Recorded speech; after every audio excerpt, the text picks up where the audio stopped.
लेकिन पढ़ाई का शौक था, तो मैं एक छोटा सा काम मैंने शुरू किया। दुकान पे ही नौकरी वोकरी की, थोड़े बहुत पैसे मिलते थे, तो मैं साथ साथ पढ़ता था। कंप्यूटर्स की कोचिंग लेने लगा, साथ साथ मैं स्टडी कर रहा था।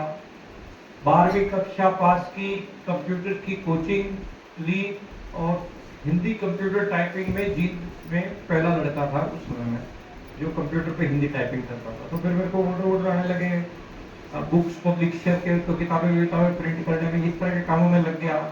डीटीपी कंप्यूटर में एक पार्ट होता है डेस्कटॉप पब्लिशिंग, वो करता था। और लेकिन भूख थी, तड़प थी कि कुछ बड़ा करो, इच्छा कुछ रहती थी कि कुछ बड़ा होना चाहिए, संतुष्ट नहीं हो रहा था, कुछ बड़ा चाहिए, बड़ा चाहिए। कोचिंग दे रहा था बच्चों को, डीटीपी कर रहा था, खुद पढ़ रहा था, ये सारी चीजें कर रहा था, लेकिन भूख थी कि कुछ बड़ा होना चाहिए। एक शानदार दिन मेरी जिंदगी के अंदर आया। एक great dynamic personality mister Rakesh Sharma Gautam,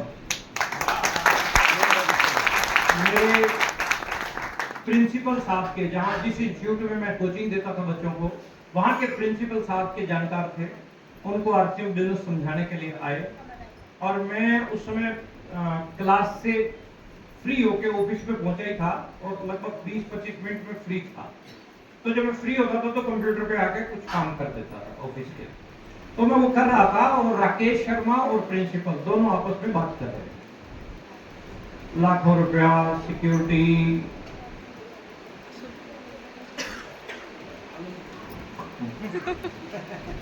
तो ये सारी चीजें चल रही थी। अब कान में तो कोई अच्छी चीज बोली जा रही है तो कान में जाती है कि नहीं जाती है? यस। और बुरी बोली जा रही है तो और नहीं जाती है। तो वो दोनों चीजें जाती है। तो मेरे भी कान में कुछ पड़ रहा था कि सिक्योरिटी, टाइम फ्रीडम और पैसा, पहचान, इस तरह की बातें।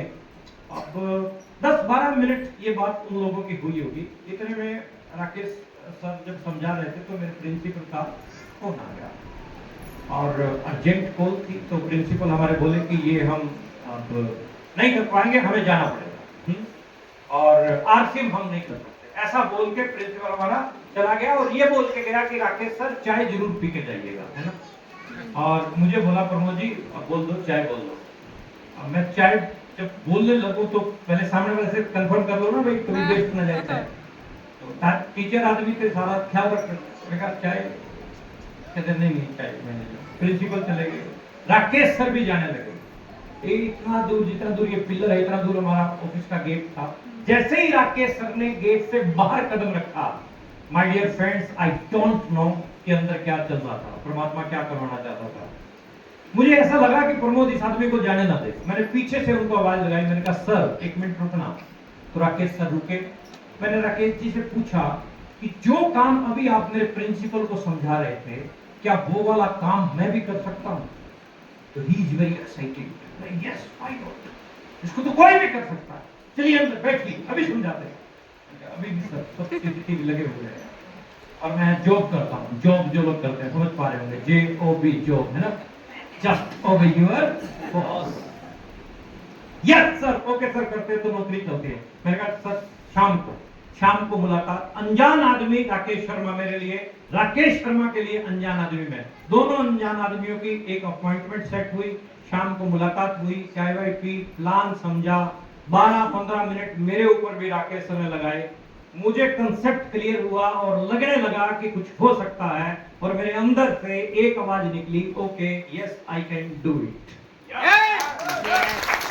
और जैसे ही मैंने ये बोला तो राकेश सर और एक्साइटेड हुए और अच्छे तरीके से उन्होंने समझाना शुरू किया। और फिर मैंने फॉर्म भरा, फॉर्म भर के मैंने काम करना शुरू किया। और जब मैंने काम करना शुरू किया तब भी कुछ अलग चीजें हुई। हो सकता है कि वो आपके साथ भी हो रही है। जब मैं प्लान समझ के ज्वाइन हुआ और ज्वाइन करके जब मैं काम करने गया, फील्ड के अंदर लोगों से मिलने गया, या मैं यूं कहूं कि मैं लोगों को समझाने गया, ज्यादातर जगह क्या हुआ, मैं लोगों को समझाने जाता था, लोग मुझे समझा देते। यस।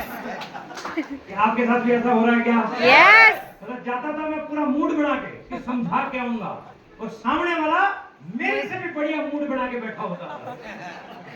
तो आ जा, तेरे को मैं समझाता हूँ। तो ये स्थितियाँ शुरू शुरू में